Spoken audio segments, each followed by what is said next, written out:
Good morning students. आपको सारे notes videos books वगैरह मिल गई होंगी। बेसिकली थोड़ा सा मेरे बारे में बताता हूँ। मेरा नाम पुनीत है। एमबीए का क्लासेस लेता हूँ। 2006 से पढ़ा रहा हूँ। 20 इयर्स का मेरे को एक्सपीरियंस है। वीजू, Poornima, JECRC, Arya, ILM, IRM, IPS business school सब में मैं जा रहा हूँ और एज अ गेस्ट फैकल्टी पढ़ा रहा हूँ। और इवनिंग में मेरा क्लासेस चलता है, ऑनलाइन ऑफलाइन रिकॉर्डेड, तीनों मोड पे क्लासेस चलता है। उसके अलावा एक टॉप कॉलेज है एमबीए का, आईएम अहमदाबाद, वहां मैं बच्चों को हर साल लेके जाता हूँ। मुंबई में एआई यूनिवर्सल, यहाँ पे गेस्ट पढ़ा रहा हूँ मैं। जेईसीआरसी में पढ़ा रहा हूँ, आर्या कॉलेज में पढ़ा रहा हूँ। इन कॉलेजेस में मैं पढ़ा रहा हूँ। देखिए, राइटर भी हूँ। 2008 से मैंने बुक्स वगैरह लिखना स्टार्ट कर दिया था। यूट्यूब पे सारे वीडियोस मिल जाएंगे, रिकॉर्डेड लाइव लेक्चर सब कुछ मिल जाएंगे। बस एक छोटा सा इंपॉर्टेंट डिस्कशन आप लोगों से करना था।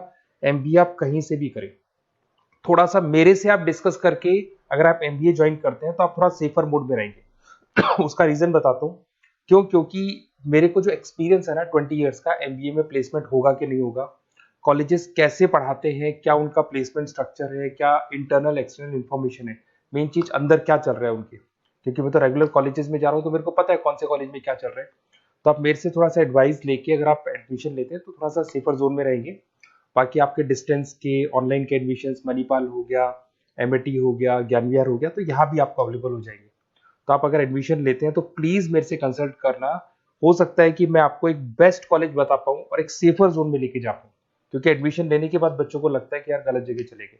Okay, best of luck. मेरा नंबर आपके पास है।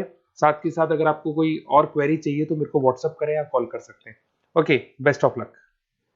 द डीप डाइव की एक और नई और रोमांचक गहन चर्चा में स्वागत है। आज का विषय हमारे वित्तीय जीवन के उस अदृश्य हिस्से के इर्द गिर्द घूमता है जिसके बारे में लोग शायद ही कभी गहराई से सोचते हैं। सच कहूं तो ये एक ऐसा विषय है जो हम सबके जीवन से जुड़ा है। बिल्कुल, हम सभी अपने जीवन, स्वास्थ्य, घर या व्यवसाय को सुरक्षित करने के लिए बीमा प्रीमियम भरते हैं।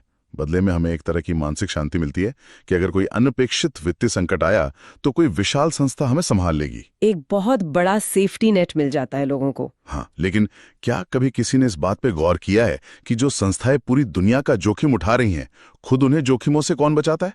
ये एक बहुत ही प्रासंगिक विचार है।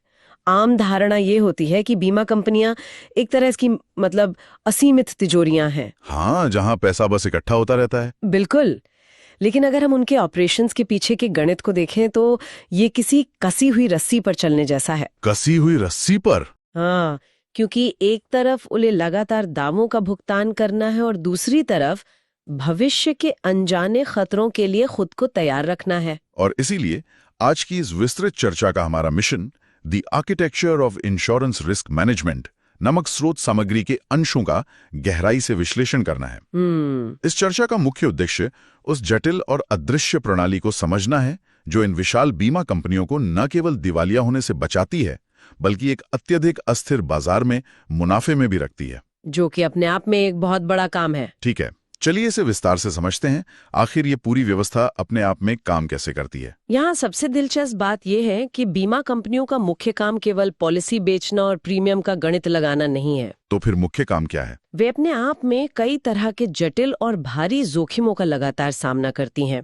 इन जोखिमों में मुख्य रूप से अंडरराइटिंग जोखिम, निवेश जोखिम, परिचालन यानी ऑपरेशनल जोखिम और नियामक अनुपालन से जुड़े जोखिम शामिल हैं। यानी खतरों की एक पूरी लिस्ट है उनके पास। बिल्कुल, उनका सबसे बड़ा उद्देश्य अपनी वित्तीय स्थिरता को बनाए रखना है ताकि दशकों बाद भी जब किसी पॉलिसी धारक को दावों के भुगतान की जरूरत पड़े तो कंपनी के पास पर्याप्त तरलता और संसाधन मौजूद हो। तरलता यानी लिक्विडिटी, राइट? राइट। स्रोत सामग्री पढ़ते हुए जो बात मुझे सबसे ज्यादा आकर्षक लगी वो ये थी कि जोखिम की पहचान करना कोई साधारण चेकलिस्ट टिक करने जैसा काम नहीं है। ये उससे कहीं ज्यादा गहरा है। मतलब ये सिर्फ ये देखने तक सीमित नहीं है कि कहाँ आग लग सकती है या कहाँ बाढ़ आ सकती है, बल्कि ये उन खतरों को भांपने की कला है जो अभी तक सतह पर आए भी नहीं है। सही बात है। जैसे कि मैक्रो इकोनॉमिक बदलाव हो गए, नई तरह के साइबर खतरे या फिर कंपनियों के अपने ही आंतरिक स्ट्रक्चर में पनप रही कमियां। इसे मैं ऐसे सोचता हूं जैसे एक मजबूत किला बनाने से पहले ये जानना जरूरी है कि हमले कहां-कहां से हो सकते हैं। बहुत बढ़िया उदाहरण दिया आपने। इस प्रक्रिया में सतह के नीचे छिपे पैटर्न को पढ़ना शामिल होता है। किसी भी खतरे से निपटने के लिए सबसे पहले उसका डेटा संचालित तरीके से अनुमान लगाना होता है।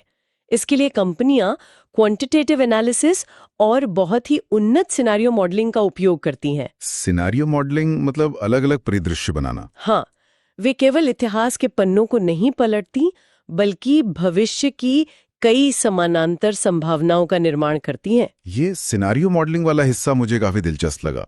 मैंने देखा कि वे स्टोकेस्टिक मॉडलिंग जैसे जटिल गणितीय तरीकों का इस्तेमाल करती हैं। जी हाँ, स्टोकेस्टिक मॉडलिंग बहुत अहम है। वे केवल ये नहीं पूछती कि अगर भूकंप आया तो क्या होगा, बल्कि वे ऐसे परिदृश्यों को सिमुलेट करती हैं जहां एक ही समय में शेयर बाजार 30% गिर जाए, ब्याज दरें अचानक बढ़ जाएं, बिल्कुल, और उसी वक्त किसी तटीय इलाके में एक भयंकर चक्रवात आ जाए। इन लाखों सिमुलेशंस के जरिए वे ये पता लगाती हैं कि सबसे खराब स्थिति में उनका पूंजीगत भंडार कितनी जल्दी खाली हो सकता है। और इसी मॉडलिंग से उन्हें ये सटीकता मिलती है कि कौन सा जोखिम उनकी सहने की क्षमता के भीतर है और कौन सा उनके अस्तित्व के लिए खतरा बन सकता है। तो जब एक बार जोखिम की पहचान और उसका आकलन हो जाता है, उसके बाद क्या होता है?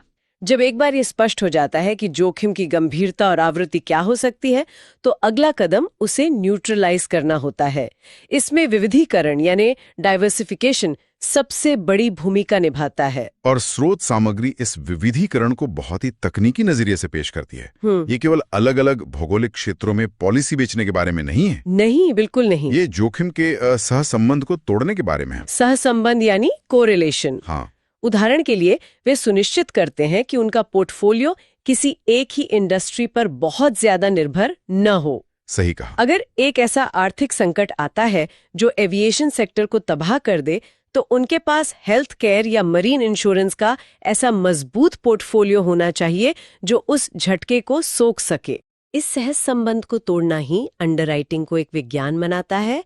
इसके साथ ही सख्त अंडरराइटिंग मानक ये तय करते हैं कि वे किस हद तक जोखिम को अपनी बैलेंस शीट पर स्वीकार करेंगी। लेकिन चाहे वे कितना भी विविधीकरण कर लें या कितने भी सख्त नियम बना लें, कुछ टेल रिस्क या अत्यधिक विनाशकारी घटनाएं ऐसी होती हैं जिन्हें कोई एक कंपनी अकेले नहीं संभाल सकती। बिल्कुल, और यहीं पर जोखिम हस्तांतरण का विचार आता है। और यहीं पर स्रोत सामग्री एक बहुत बड़े आहा मोमेंट की तरफ ले जाती है।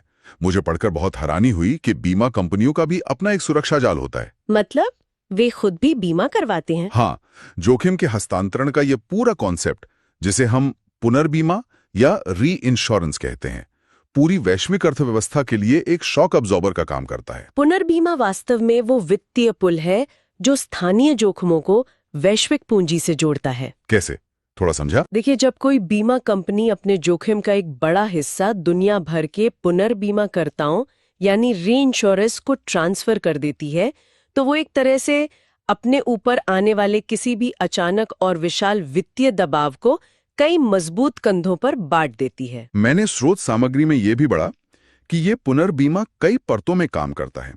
कभी कभी वे अपने पूरे पोर्टफोलियो का एक हिस्सा ट्रांसफर करते हैं, जिसे ट्रीटी कहते हैं।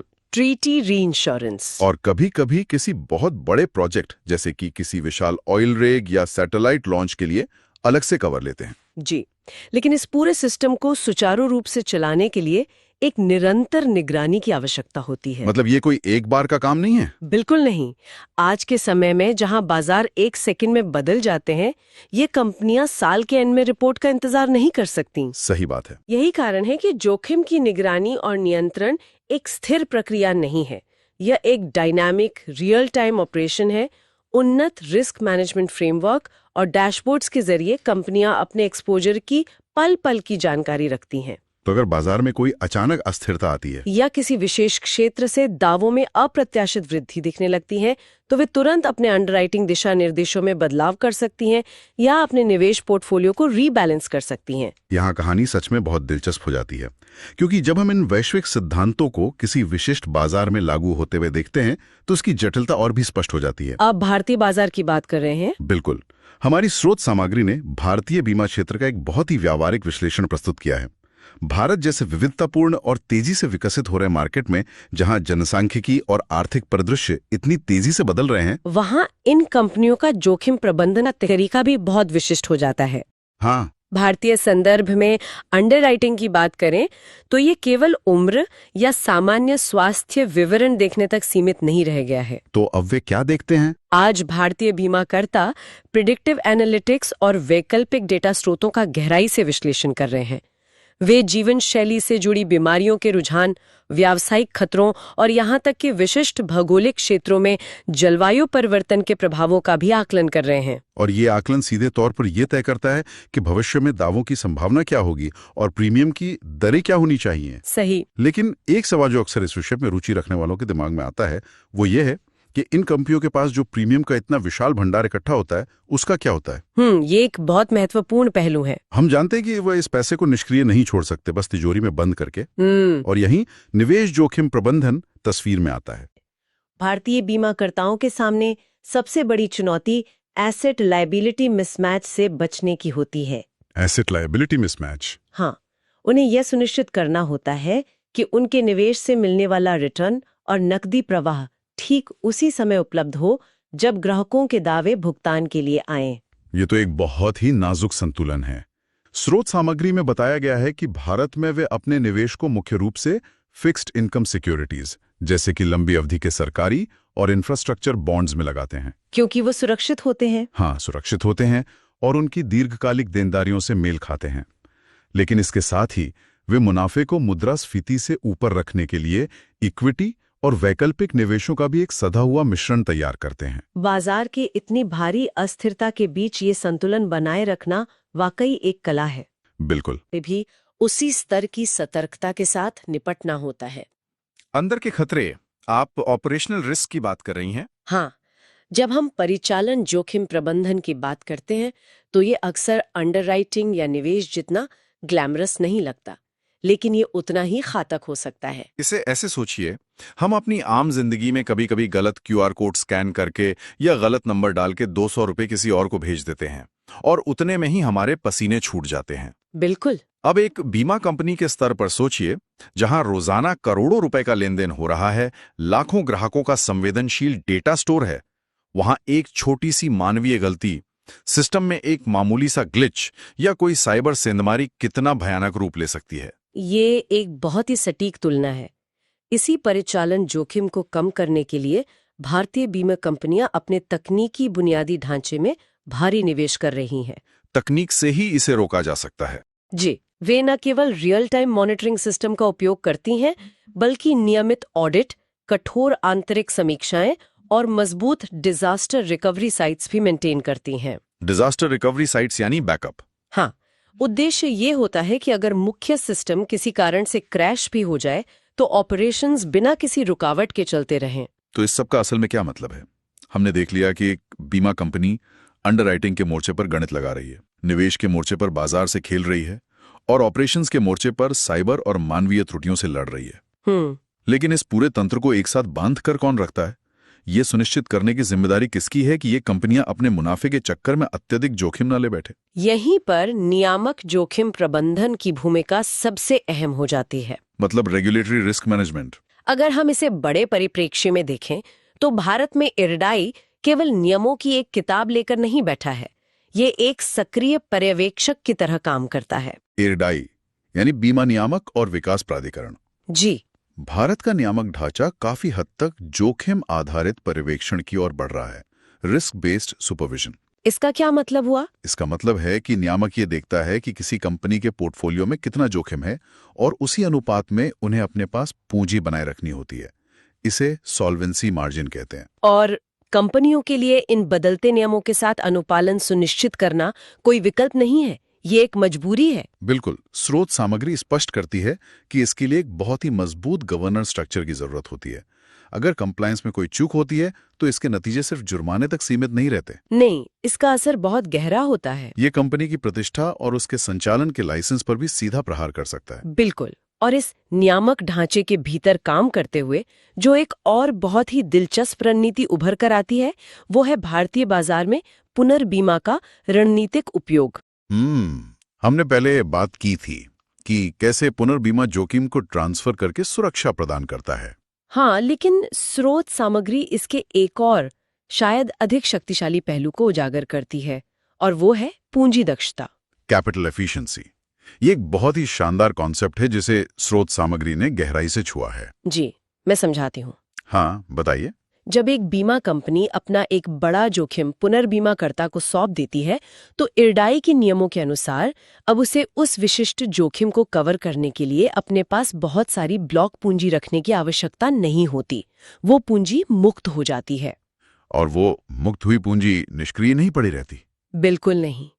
कंपनियां उस पूंजी का इस्तेमाल नए बिजनेस को अंडरराइट करने में, नई पॉलिसियां जारी करने में और बाजार में अपनी हिस्सेदारी बढ़ाने में करती हैं। तो इस तरह पुनर्बीमा केवल बड़े झटकों से बचने का साधन नहीं रह जाता। नहीं, ये सीधे तौर पर विकास का एक इंजन बन जाता है।